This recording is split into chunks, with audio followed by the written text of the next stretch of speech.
Shalom, shalom, bien-aimés dans le Seigneur. Vraiment, na pamboli nzambe pour na kopé sangangonga o lisusu na s'adresser liboso na libota na ye. Je réponds au nom de Denis Saint Bongi Navandi Namboka ya Norvège. Je suis évangéliste par la volonté de Dieu.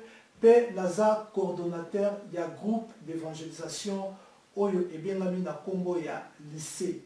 Lycée, cela veut dire Ligue internationale des chrétiens pour l'évangélisation. Biso bana ya lycée tozali susu moko na kati ya vision ya munene oyo ezali international oyo babengi Bulabao. Cela veut dire tango zoyoka ba activité ya Bulabao na kati na Scandinavie, donc biso tozawana pona ko préparer terrain de façon que no nzambe atombwama na nzela na basali na ye. Et je remercie le couple Maëlle oyo accepta biso tel que nous sommes avec toutes nos faiblesses. Ils nous ont accepté pour nous apporter biso quelque chose on nzambe atina nzela na bango pour na biso pe tozwa makasi to lendisa mabema na kati na armée pour na kobunda musala oyo bitumba oyo toza nango na kati ya molimo. Nzambe apambola basali na ye. Mokola lelo bien aimé naza na thème moko oyo vraiment ekozala un peu lokola genre donc na évité tant que comme on aurait pas compliqué mais c'est très simple puisque tolingi tolobela likambo moko oyo vraiment que non elobamaka nango na kati na mokili eza pe vraiment dans le monde eza vraiment à la page lelo nalingi nasola na bino na oyo etali non assistance à personne à danger. Bien aimé, tant tozoyoka non assistance à personne à danger, cela veut dire d'abord biso motozo mona eza infraction na kati na mokilo ya se. Donc ezolakisa ke non yo mutu oza na capacité, yo mutu oza na bakoki ya ko sauver mwana moko to ndeko moko songolo o aza incapable ya ko surpasser libaku moko boye ou bien soit obstacle moko boye ou bien danger moko boye liboso na ye. Vraiment soki otiki ye ataza mwana ennemi na yo ataza mwana ya mutu asala mabe soki otiki ye de façon que non mutu wana ke nokwea na piège wana oyo ekomemela ete mosusu liwa to akobeba to ekomemani handicap mosongolo. Bien aimé na leta nyonso tu ya mokili ya se bakokondane yo bakokondane yo. Pourquoi? Parce que yo zaki na capacité yo zaki na possibilité ya koaider mutu wana oyo azalaki kokende vers un danger oyo ayebaki te oyo azalaki ignorant oyo azalaki incapable, mais yo mutu ozalaki wana bien positionné, yo mutu ozalaki wana bien placé mpona koaider ndeko wana oaide ete bien aimé na kati na mokili na biso ya se mboka nyonso to kotambola soki omarché ndenge wana en tout cas bakokondane yo ezalaka une infraction nango eza vraiment sanctionné na code pénal ya bamboka presque tout ya monde oyo ezali entier. Donc cela veut dire à quelque sorte eza loi moko universelle bakondanaka yango motu nyonso tu oyo vraiment ayebi koassiste ndeko na ye te ntango aza en danger. Tozwa babible na biso totanga na verset moko na partie A nango oyo kosunga nga na yo wana tofungoli babible na biso na Ézéchiel 33 verset 11. La Bible me dit ceci: dis-leur je suis vivant. Nzambe azosenga nga na yo toloba na bandeko wana ke non Nzambe aza na bomoi. Dis le Seigneur des armées, dis l'Éternel, de ce que je désire, ce n'est pas que le méchant meure, qu'il change de conduite et qu'il vive. Nzambe azo manifester posa na ye. Posa na Nzambe ezate que non ba méchant ba kufa, mais ba changer leur conduite pe ba zo bomoi. Bomoi oyo Nzambe apesaka eza toujours bomoi na seko. Alors bien aimé, soki nga na to communiquer bango te, soki nga na to lobité, tozotikela batache wana epai banani. Lelo sikoyo non-assistance à personne à danger, biso lokola ba Christo, et lui kolobela biso nini. Ben metika ngana biso ke non, mokili oyo ba loi nyonso to tomona na kati na mokili oyo, eza kaka ba makambo oyo bazonga na kati na Bible, ba mususu ba modifier mpe na ndenge na bango, ba mususu pe batiki kaka pe lokola Bible ezali, eza mibeko oyo esungaka po te batambola na malamu pe na bokebi. Donc ba loi nyonso to batiela biso ezala ba loi moko eza préventive, c'est-à-dire ba prévoir yo déjà que non tango tamboli boye yeba que non mbeba pe zali boye. C'est pareil comme la Bible oyo ngana ba Christ totangaka. Voilà, aujourd'hui, je voulais adresser à un chrétien. Le lot étant qu'évangéliste, n'a yété pour la kende et pas pagan, n'a yété pour la kende et pas païen, mais n'a quoi adresser na mutumoko ou à recevoir Christ comme Seigneur et Sauveur. Alors bien aimé, il y a un moment zalaka mission nangai, passion nangai. Na ya biso nyoso na kati na lycée yango tozoba ke no lycée ezali ligue moko internationale des chrétiens pour l'évangélisation. Tozalana tokutanaka tosangisaka batonga batala ondia batie kati na biso pe tokende nango liboso mpona kokende kolakisa pe koteya baninga pe sango malamu oyo ezala Yesu Masiya oyo biso lelo tokoma kosepela ke no naza na Yesu naza na assurance ya bokonzi na likolo. Mais si vous avez un Christ, peut-être que nous avons un talibino, nous travaillons dans le lycée. Mais quand on a toujours lycée, c'est tout le monde au hasard membre. C'est-à-dire au hasard le chrétien, il y a tout, et à la coin de nos alliés, automatiquement au hasard le membre de la biso.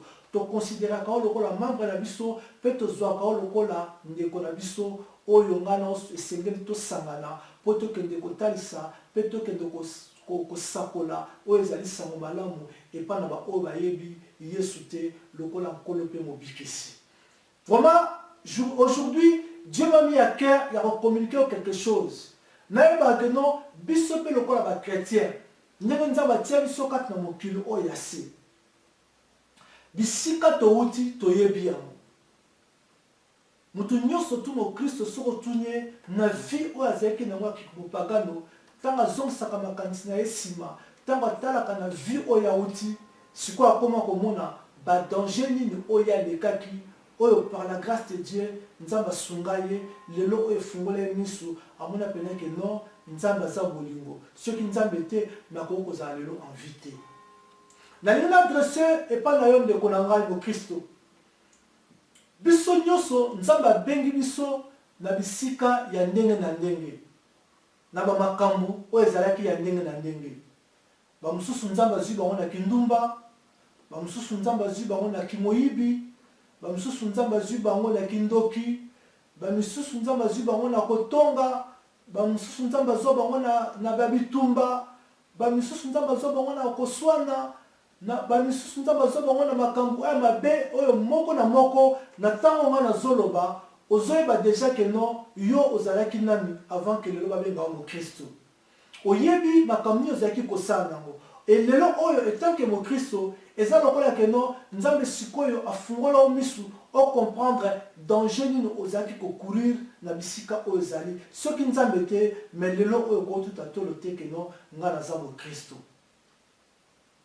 mais kaka Yesu wana oyo abikisanga na yo abikisa biso poto kanga maboko te poto vanda quelque part to ba que non ya biso esili non abikisi biso pote biso pe tozwa sango malamu le biko obso tozwi te ba ko communiquer ngo to kende ko témoigner ngo musala nini Yesu asali pona tina na ngana yo.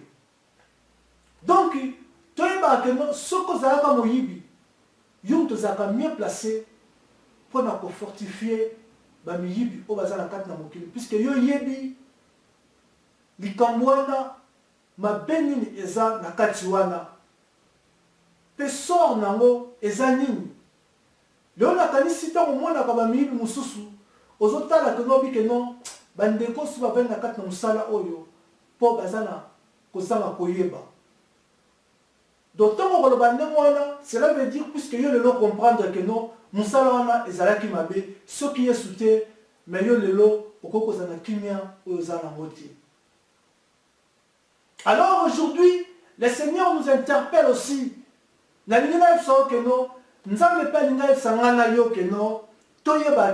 Non-assistance à personne en danger pour Nanganayo, Yebarakenon, Bisope,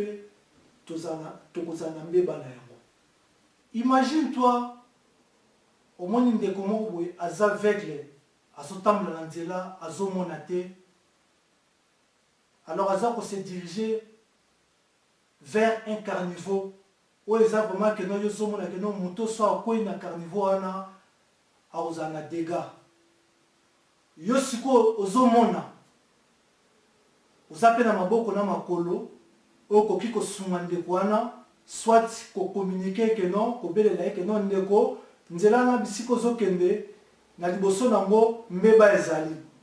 Mais yo sali yango te. Ti que non ndeko wana ake kweya na kati na carnivore. Bien aimé. Ce qui l'État a coûté dans le Cameroun, jamais à Kokobikisa. C'est pareil avec le Seigneur. Nous avons dit pour tous les oyaye, tous les soldats, tous les sécuristes, tous les oyo, tous les annoncer la bonne nouvelle. Il y a communiquer batu, oezali bomoy, il y a kotalisa batu, nzela oezali ya malamu. Mais tant que tu as assisté, sache bien que non, nous aurons tous un compte à rendre devant le Seigneur. Voilà pourquoi il est important. Yo au Christo. Yo za na droite to tcholaka. Bandeko na biso o bazo sambela te bazana kati na bandako. To za na droite que non to fingaka. To tolobaka mabe na baninga na biso o bazo sambela te o bazana kati na makambo mabe. Mais nous avons le devoir, et ça m'a cambo ceux qui bien aimé au kokolobelongo mutsuboite kende ko globalango na kat na prière et pas nzambe oyazaye bakanyoso nzambe azana bakokinyoso akoye bandenge na ko sauver de kwana d'une manière ou d'une autre. Ce que moni koza la capacité, oza la facilité ya ko communiquer mutu maloba na nzambe te vendre la prière, le Seigneur à kotondisa yo à kopesa capacité wana ya ko communiquer la bonne nouvelle. Mais oza na droit que non yo au vanda kaka nia o le ba que non ça su par na ga ici les restes état libango bien aimé yeba que non le dernier jour ba otuna yo pourquoi tu as fait cela et au risquer bien aimé la zoïsa yo. Voilà pourquoi si la loi oyo ezo condamné batu na kati ya mokili spirituellement parlant nzambe pe akokondana ka biso na ba oyo nyonso bakoyeba ko assister bandeko na bango te oyo baza en danger. Ngano totanga na Bible, totanga Bible à tout moment, nous avons compris que non, le monde au tozo kotala ngo le monde, Bible total sabiso eza lokola synonyme ya ténèbres. Alors biso liloba na nzambe eza lokola lumière. Christ, il y a le bac que non, il y a la lumière de ce monde. C'est-à-dire, Christ, il n'y a que lui qui peut éclairer nos sentiers, nos voies, pour te comprendre que non, nzela o ezali mabe, to nzela o ezamalam. Bien aimé, tu dis que non, montunyo ce sont autant dans la boutou bisika moli les ali. Ce que moun des athées est difficile pour y que non, li bako ezawana, to li boule ezawana. Mais ce que nous avons dit, on comprend facilement que non, si que l'on a bezali, si qu'on a contourné un mot, n'a que des dira mususu pour n'avoir que non ma beza côté wana. Et pareillement, pour la bande qu'on a vu sur le coin de Christ, ce sont des gens qui ont tambola sans lumière. Baza na kat na molili na kat na ténèbres, bazo tambola kaka na loyenge. Yango mona que non, batozo kufa lokola banyama. Muta okenda kuta na libule zipie, muta okenda kuta na accident essuyer.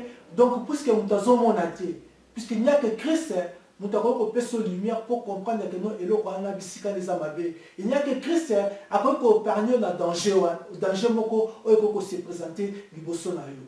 Mais le lo ko la ngalo to comprendre. Voilà pourquoi biso na kat na lycée, nzamba pesi biso mission d'aller informer les gens. Mais avec que tokende et pas païen biso na chrétien et sengeli to simba na la main to comprendre.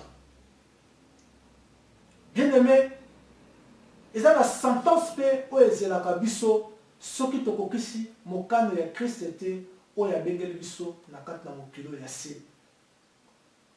Et c'est vrai que nous avons une grande mission. Nous avons le devoir ya ko informer kobandana na ba famille na biso, na bandako na biso, na ba ona ba yebi Christ était. Puisque la Bible nous dit que non, tant yo ondimeli Yesu, yebara que non, na libota na yo ebikisami. Libota na yo kasate que non ekobikisama automatiquement. C'est-à-dire, il faut que bango ba mona Yesu na yo ndenge nini azali. Faut ba yoka Yesu na yo ndenge nini asalaka. C'est alors que non, message wana ya Christ tant que kozwa kati na bango na mitema, c'est alors que non, bango pe bakokangola pe bakobikisama ndenge na yo to bikisame kaka na nzela ya liloba. On était toujours convaincu par une parole de Jésus-Christ, par une parole de Dieu, le lot est ça que non, n'a pas de décision, n'a tika mokili, n'a pas sa vie, n'a pas Jésus. Voilà pourquoi nous avons le devoir, il y a quoi informer, bande konabiso, autotiki bango na kat na mokili. Yo oyo utaki na kindumba, oyebi baninga ni no tiki bango ebele na kat na kindumba. Yo oyo utaki na masanga, oyebi bande ko ebele o tiki bango bazokufa na kat na masanga. Yo oyo tikaki bandeko na bitumba na koswana na kimoyibi oyebi bandeko ebele oyo tiki bango na kati ya misala. Voilà Christ lokola biksinga na yo. Et maintenant, il nous a rendu comme étant de lumière. Quitte à nous maintenant d'aller communiquer aux ces gens-là, il y a un Jésus-Christ qui sauve. Viwana bazanabo, bisum tolaksa bango que non, viwana eza via kufa. Aujourd'hui, les chrétiens ne parlent pas. Aujourd'hui, les chrétiens, dans l'église, louer, adorer, kovanda, pour la vie coquille. Non, bien aimé, Christ a le la vie aller partout dans le monde, annoncer la bonne nouvelle. Et ça, devoir, il y a un yo. Et ça, encore au moins, dans mon cœur, un bébé spirituel, bien que ce soit à Christ. Mais nous avons le devoir, il y a quoi encadrer, banawana, au lieu que tu sois là, ketala mwana oyo ayambi Yesu taninga za kotambola. Ils ont besoin d'encadrement. Mwana muketa mwana kati na mokili esengeli tango na tanga zo tambola mukole fois za pembe na ye po ba ko encadrer ko laksa ke non ko kende boité kuneza mabe le kanzela o to tambola boito sala boy ko simba o te e ko sala boy ko sala mabe ko loba boité e ko sala mabe po na yo. C'est-à-dire nous avons notre devoir ne ba ko loba laksa biso pour le to ko mabiso tout ko loba boy. Mais ce que tu as vu pour assister bana wana te, cela veut dire tu as assisté bangote bana oyo bazan en danger devant l'ennemi.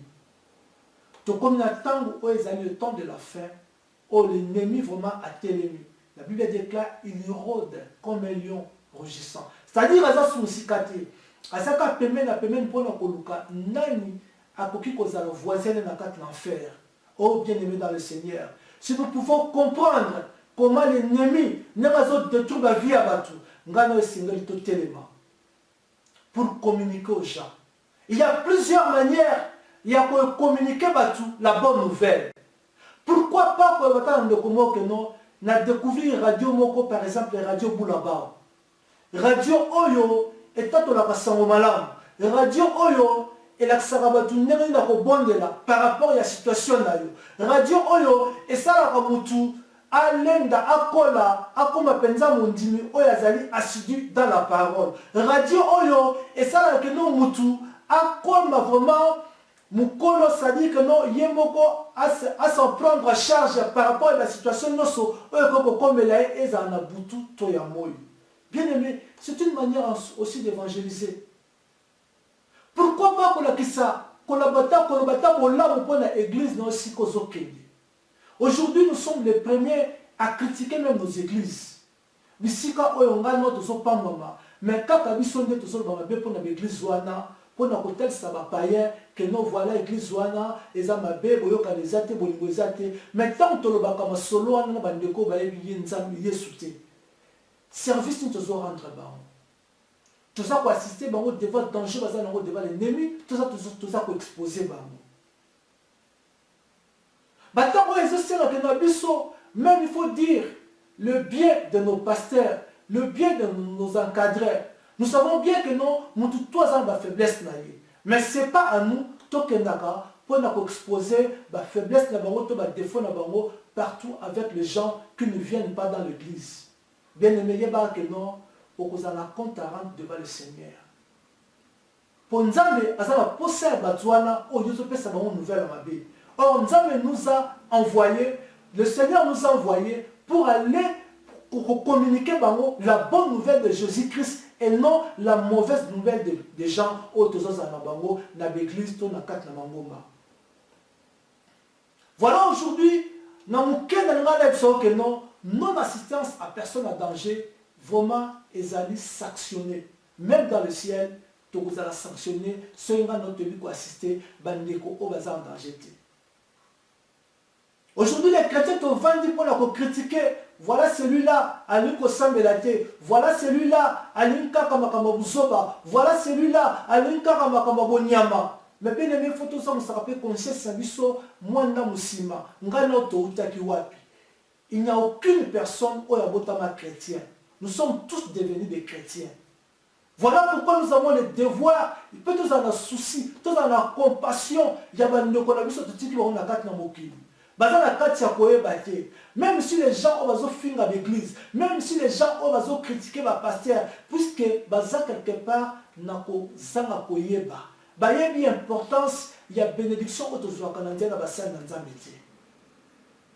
Nous avons connu des erreurs pareilles, mais aujourd'hui, le col a pu te comprendre. Laisse-moi te dire que non, ngana yope le kosoko sa ko zaki na berre wana, bima na berre wana, comprendre le lonenga pe na comprendre pour aller communiquer maintenant la bonne nouvelle na ba oyo nano baziambi yangote. Il y a des gens, oh bah tout le monde a quatre mokili, tout le monde a mituka, tout le monde a mituka de luxe, tout le monde a bandaku, ils ont tout, mais na molimo bazana kokufa. Mais physiquement ils ont la vie. Nous avons pisa bango pemana puisque ça n'a pas ça na bango. Nous avons sepelaka na liwa ya musumu kité. Puisque on a quelque part ils ont la perte ou on la sani. Puisque ce sont bazana de kelamu ya nzambe.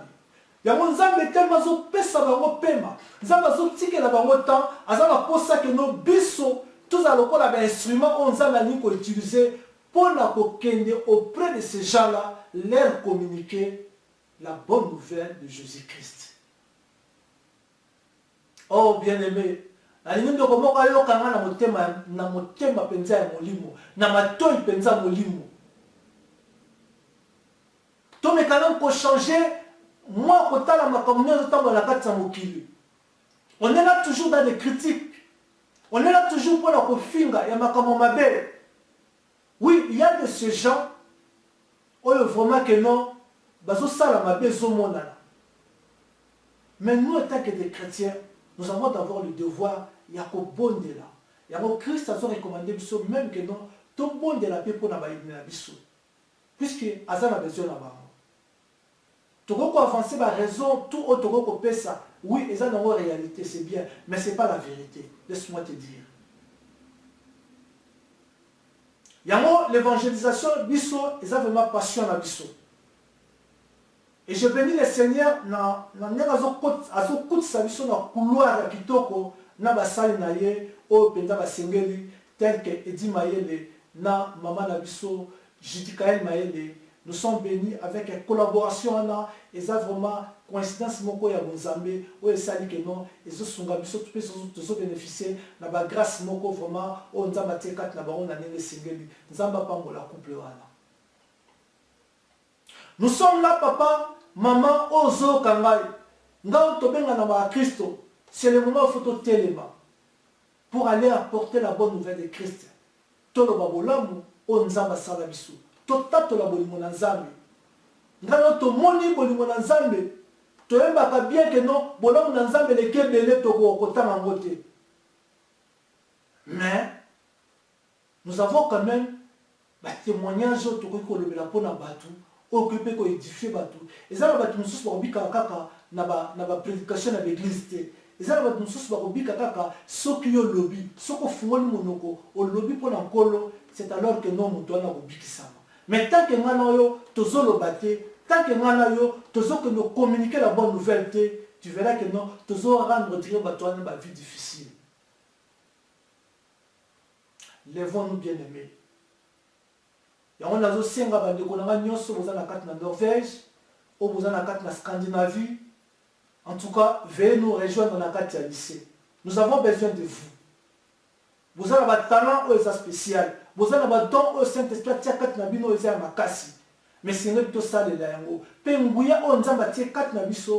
La Bible a dit que non, vous recevez une puissance. Donc, puissance est la première des choses que nous, pour tous à témoin à Christ. C'est-à-dire nous avons allé témoigner Christ.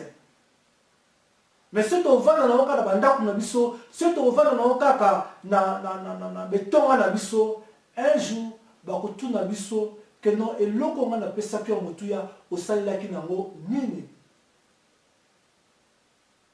na mukuse na ngana biso que non bien aimé luka yoba que non assistance à personne en danger ezali une infraction ya kosakana na ngote ezanasi ezana likolo.